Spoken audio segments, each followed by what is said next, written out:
얼마 전 문재인 대통령은 2050 탄소 중립 선언을 내놨고 바이든 미 대통령 당선인은 취임 첫날 파리 기후협약에 복귀하겠다고 약속하는 등 기후변화 문제는 당장 해결해야 할 과제로 떠올랐습니다. 지난 여름 지루한 장마와 벌레 창궐 등에 이어 이번 겨울에는 깜짝 한파와 많은 눈이 예보되는 등 지구온난화의 역습이 우려되고 있습니다.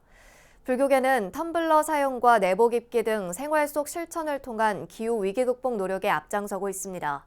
첫 소식, 김호준 기자가 보도합니다. 노래기가 방바닥을 기어다니고 뜰에는 꽃매미 무리가 나타났습니다. 사람을 쏘거나 큰 피해를 주지 않지만 혐오스럽고 고약한 냄새를 풍깁니다. 경기도 평택 시내에서 조금 떨어진 사찰이 지난 여름 겪었던 고통스러운 기억입니다. 곳곳에 엄청 많아서 이게 뭐냐.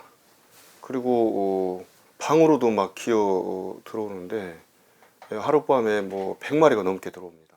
전문가들은 이상 고온 현상이 대벌레와 매미나방 등 돌발 해충의 개체수 급증에 영향을 미쳤다고 분석합니다. 최근에 우리나라 같은 경우에는 평균 기온이 한 1.5도 정도 올랐다고 알려져 있거든요. 네. 그러다 보니까 이제 기존에 살고 있었던 곤충뿐만 아니라 남방성에서 살 수 있는 곤충들도 북쪽으로 자꾸만 이동을 하게 되는 거예요. 상당수가 산이나 숲속에 위치한 사찰로서는 해충의 대거 출몰이 직간접적 위협 요인입니다. 방제는 일시적일 뿐 근본적인 대책 마련이 요구되는 상황. 무엇보다 이 같은 기후위기를 초래한 것은 환경을 파괴하는 행위에서 비롯됐다는 시각입니다.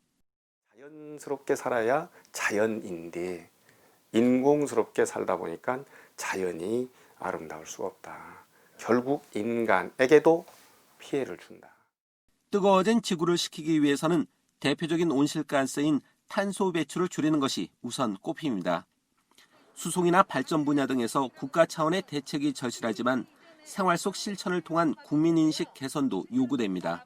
불교계는 부담 없이 할 수 있는 것부터 팔을 걷어붙이고 나섰습니다. 를 가지고 다녀 주십시오. 특히 최근 코로나로 인해서 일회용품 사용이 증가하여 하루에 5,000톤이라고 하는 재활용 수용 범위를 넘어섰습니다.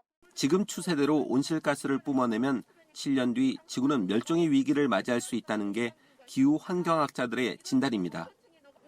따라서 남은 시간 동안 사회 전반의 적극적인 참여를 이끌어내는 게 관건입니다. 옛날엔 다 내복 입고 살았잖아요. 내복 입고 대중교통을 이용하거나 가까운 거리를 걷거나 자전거를 탄다거나 이런 개인들의 노력이 필요한 거고요.